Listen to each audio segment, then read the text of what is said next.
For those who hear it, the story of Marjorie West is a reminder of fragility, of how quickly safety can be shattered, and how a single moment can change everything. A reminder, too, of the strength of community, of the way strangers came together in hope and despair, united by the search for one little girl.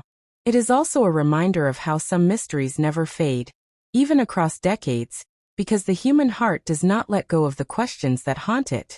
And so, the flowers she dropped remain, not physically but symbolically, in the memory of Bradford, in the pages of history, and in the hearts of those who still ask, what happened to Marjorie West? As the weeks after Marjorie's disappearance turned into months, Bradford began to change. The carefree laughter of children in the streets grew quieter. Parents held their children closer, not allowing them to wander far from sight. What had once been a safe town now carried an unspoken tension, a constant awareness that danger could lurk even in the most ordinary of moments.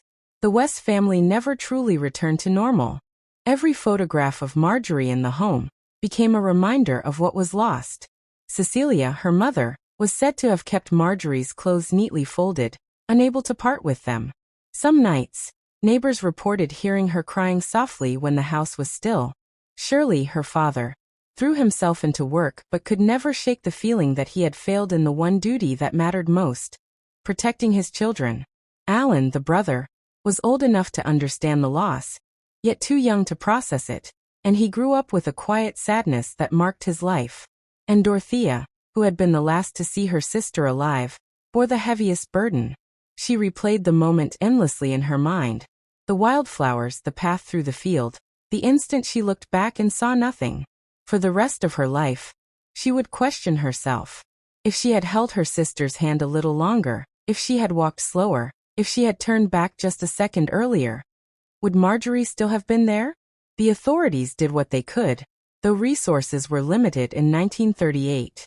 Dozens of officers worked the case, aided by state police and even federal investigators. For weeks, the countryside was searched daily. Local farmers opened their barns, wells were examined, and every road out of town was scrutinized. Still, no body was found, no evidence of foul play, nothing that could explain the vanishing. The lack of answers led to a flood of theories, each one darker than the last. Some believed Marjorie had simply wandered off and perished in the woods, her body overlooked. But searchers covered every inch of land, some returning again and again to the same spots, and nothing was discovered.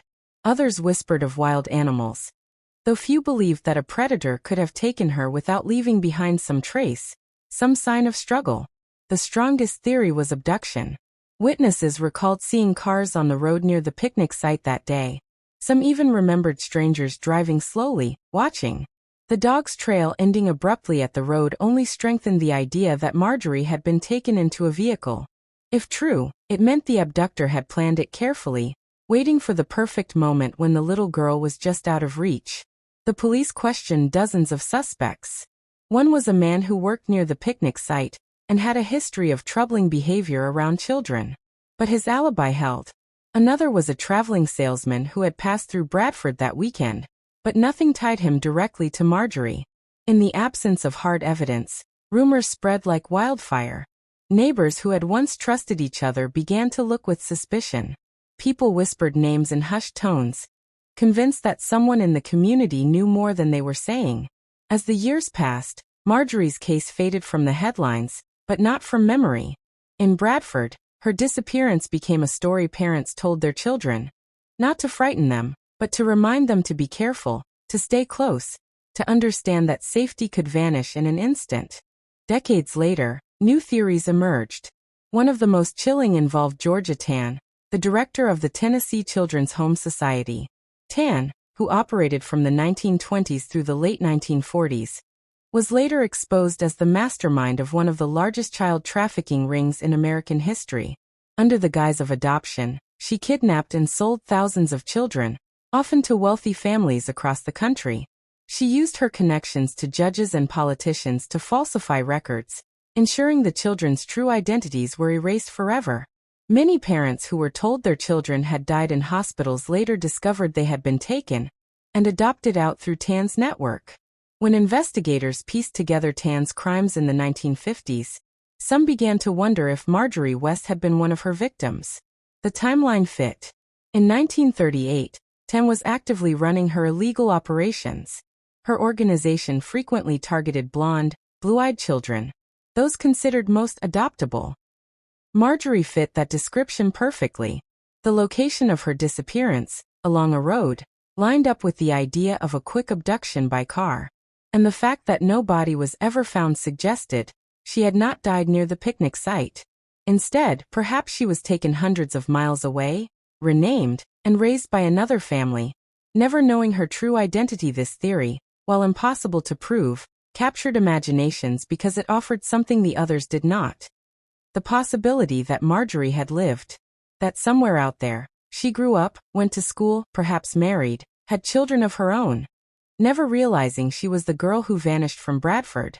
Some even claimed that women resembling Marjorie had come forward later in life, questioning their origins, though none were definitively linked.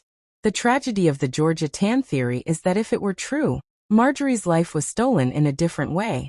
She may not have died in 1938, but she lost her family, her history, her name. For her parents and siblings, the wound was the same.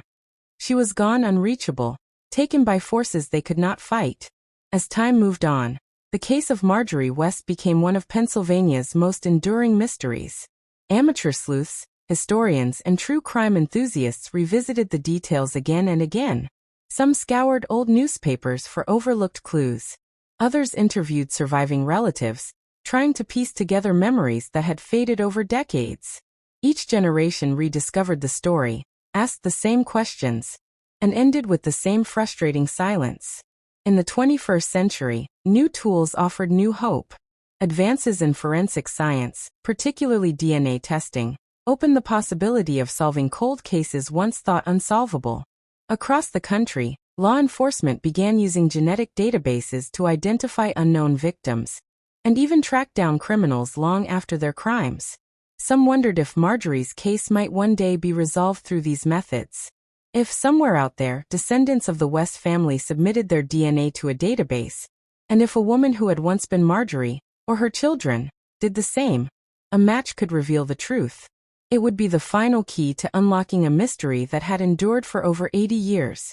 But as of today, no such breakthrough has occurred. The silence remains. For the West family, that silence was perhaps the hardest part. A body, as devastating as it would have been, could have brought closure. The uncertainty meant they were trapped in an endless cycle of hope and despair. Each time the phone rang with a tip, their hearts lifted. Each time it turned out to be nothing, they fell deeper into grief. For Dorothea especially, who lived into old age, the memory of her sister never left her. She often said that Marjorie's laughter still echoed in her mind, frozen in time, untouched by the decades that passed. The story of Marjorie West is more than just a crime. It is a reminder of the fragility of life, of how a single moment can change everything. 1 second, a child is laughing in a field of flowers. The next, she is gone, leaving behind only questions and heartbreak. It is also a reminder of the resilience of community, of the hundreds of people who searched through the night, determined to bring a little girl home. Though they failed, their efforts showed the strength of human compassion. 85 years later, people still speak her name. They still wonder what happened that day in 1938. And though the answers may never come, the story endures because it touches something universal. The fear of losing someone we love, the pain of unanswered questions, and the hope that, somehow, someday, the truth will be revealed. Maybe one day, through DNA or through the discovery of long-hidden records, the mystery of Marjorie West will finally be solved. Until then, her story remains suspended in time, like the flowers she dropped in the meadow, bright, fragile, and unforgettable.